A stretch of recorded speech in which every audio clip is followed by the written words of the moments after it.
Vladimir Putin ने एक exclusive interview दिया है अभी हाल ही में इंडिया टुडे को। इस इंटरव्यू में उनका जो स्टेटमेंट आया है वो कहीं ना कहीं पाकिस्तान का जो नैरेटिव है तालिबान के खिलाफ उसको पूरी तरह से डिस्ट्रॉय कर रहा है। व्लादिमीर पुतिन का ये मानना है कि तालिबान ने अफगानिस्तान में सरकार बनाने के बाद से कॉन्टिन्यूसली टेररिज्म को टैकल किया है, कॉम्बैट किया है और उनका यही मानना है कि तालिबान पूरी तरह से टेररिज्म पर नकेल कसने में काफी हद तक कामयाब हो चुका है। क्यों ये स्टेटमेंट बहुत बड़ा स्टेटमेंट माना जा रहा है? क्योंकि ये पाकिस्तान का जो स्टैंस है, पाकिस्तान का जो नैरेटिव है तालिबान के अगेंस्ट, उसको पूरी तरह से काउंटर करता है। क्योंकि हम पाकिस्तान की बात करें तो उसका ये मानना है कि तालिबान कहीं ना कहीं तहरीके तालिबान पाकिस्तान जो कि एक आतंकी संगठन है उसको हमेशा से पनाह देता आ रहा है, उसको हमेशा एक तरह से रिफ्यूज देता आ रहा है। तो हम बोल सकते हैं कि रसिया का स्टैंस और पाकिस्तान के नैरेटिव दोनों में काफी ज्यादा डिफरेंस देखने को मिल रहा है और क्लियरली हमें अपोजिशन देखने को मिल रहा है। तो ये जो पूरा मामला आया था, जैसे हमें बताया कि exclusive interview to India Today group में आया था। पुतिन ने भी एक्सप्लेन किया कि रशिया एक्चुअली पहला ऐसा देश बना है जिसने तालिबान को एक लेजिटिमेट गवर्नमेंट के रूप में स्वीकार किया है, तालिबान को रिकॉग्नाइज किया है as a sole representative of the people of Afghanistan. So ये जो स्टेटमेंट्स आए हैं, रशिया का जो स्टैंस रहा है पिछले कुछ सालों में, ये कहीं ना कहीं इंडिकेट कर रहा है शिफ्ट, मेजर शिफ्ट जियोपॉलिटिक्स में, साउथ एशिया और वेस्ट एशिया के जियोपॉलिटिक्स में अगर हम बात करें तो। क्योंकि अगर हम तालिबान की बात करें तो before capturing power in Afghanistan उनका पाकिस्तान के साथ बहुत ही वार्म और स्ट्रॉन्ग रिलेशनशिप था। बहुत सारे एक्सपर्ट्स का ये मानना है कि पाकिस्तान के आईएसआई और मिलिट्री ने भी कहीं ना कहीं तालिबान को बहुत सारा सपोर्ट, बैक एंड सपोर्ट दिया था, जिसके वजह से तालिबान ने काबुल पे अपना पॉलिटिकल पावर कैप्चर किया था। पर एक बार तालिबान सत्ता में आ गई उसके बाद से हमें देखने को मिला कि पाकिस्तान और तालिबान अफगानिस्तान एक दूसरे के साथ हमेशा किसी न किसी कन्फ्रंटेशन में जुड़े रहते हैं। अगर हम व्लादिमीर पुतिन के स्टैंड की बात करें, क्योंकि रशिया एक मेजर पावर है इस पूरे रीजन में, उसका अफगानिस्तान और तालिबान के साथ बहुत स्ट्रॉन्ग कॉन्टेक्ट रहा है पिछले कुछ सालों में। और चूंकि रशिया और चाइना अफगानिस्तान एक्सिस भी हमें देखने को मिला है, उस मामले में भी पुतिन का स्टैंड बहुत इंपॉर्टेंट हो जाता है। तो उनका यह मानना है कि तालिबान को जो रूल है उसको हम डिनाई नहीं कर सकते हैं। हम whether the ideology of Taliban, where the approach of Taliban हम एक्सेप्ट करें या ना करें वो दूसरी बात है, लेकिन जो रियलिटी और ग्राउंड रियलिटी अफगानिस्तान में है वो है कि तालिबान ने पॉलिटिकल पावर कैप्चर कर लिया है और इसको हम डिनाई नहीं कर सकते हैं। इफेक्टिवली तालिबान को चैलेंज करने वाला कोई भी दूसरा फोर्स, पावर या पॉलिटिकल पार्टी अभी फिलहाल अफगानिस्तान में एग्जिस्ट नहीं करती है। इसका मतलब ये हुआ कि तालिबान का अफगानिस्तान के ऊपर हम इफेक्टिव कंट्रोल मान सकते हैं। इसी ग्राउंड सिचुएशन को ध्यान में रखते हुए रूस का यह कहना है कि उन्होंने तालिबान को अफगानिस्तान का रियल और लेजिटिमेट रिप्रेजेंटेटिव मान लिया है और इसको ऐसा डिक्लेयर कर दिया है। At the same time Vladimir Putin ने यह भी बताया कि हम अगर पिछले कुछ सालों में देखें तो ऑब्वियसली तालिबान ने एक्टिवली टेररिस्ट ग्रुप्स को कॉम्बैट किया है। इस मामले में व्लादिमीर पुतिन ने भी स्पेसिफिकली आईएस का नाम लेते हुए कहा है, आईएसआई खोरासान ग्रुप जो हम बोल सकते हैं, तो उस पर बहुत सीवियर क्रैकडाउन तालिबान किया है और इस वजह से तालिबान अभी हम अफगानिस्तान में एक स्टेबलाइजिंग फोर्स के रूप में उभरता हुआ देख सकते हैं। Now before moving forward I would want to bring your attention to the fact that legacy IAS academy, we are going to soon commence batches. The regular weekday batches are going to start on 15th of December, while the weekend batches is for those students who are preparing for the examination full time with studies or job is going to commence on 6th of December. Now in these batches we ensure comprehensive coverage of GS paper, one-to-one mentorship, doubt solving sessions. We also ensure regular interactions with educators so that students are able to get their doubts cleared and have full clarity about the concept, because that is what required at the end in the UPSC. At the same time, daily mains answer writing can also pave way and path to success in UPSC, as mains answer writing becomes a major bottleneck for aspirants and they find it difficult to tackle it effectively. At the same time, you should also be aware about your strengths and weaknesses based on the analysis of the results and the feedback you receive from the test series that also is part of the program.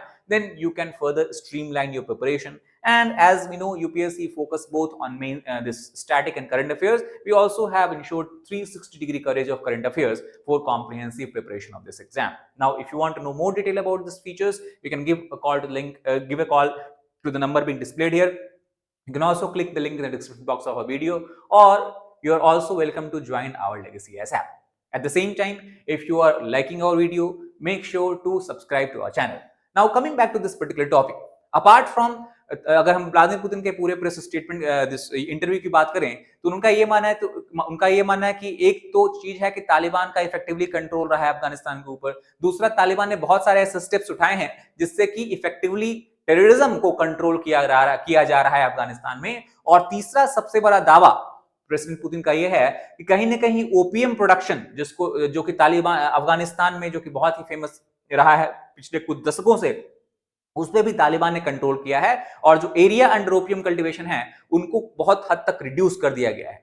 OPM cultivation बहुत important होता है क्योंकि OPM raw material है, इससे बहुत सारे drugs का production होता है, और ये ड्रग फिर बहुत सारे कंट्रीज में बॉर्डर के थ्रू, लैंड बॉर्डर के थ्रू, सी बॉर्डर के थ्रू ट्रैफिक किया जाता है। तो अगर ओपीएम प्रोडक्शन में डिक्लाइन हुआ है, इसका मतलब कि तालिबान ड्रग ट्रैफिकिंग को भी काउंटर करने की कोशिश कर रही है। ये जो सारा डेवलपमेंट है 3-4 सालों में, उसको रशिया पॉजिटिव गवर्नेंस इंडिकेटर के रूप में देख रहा है, ऐसा प्रेसिडेंट पुतिन का मानना है। अगर हम पाकिस्तान के नैरेटिव की बात करें, कैसे पाकिस्तान का नैरेटिव को पूरी तरह से इस तरह का जो प्रेसिडेंट पुतिन का स्टेटमेंट है ध्वस्त करता है, डिस्ट्रॉय करता है, तो चूंकि पाकिस्तान का क्लेम काफी डिफरेंट था।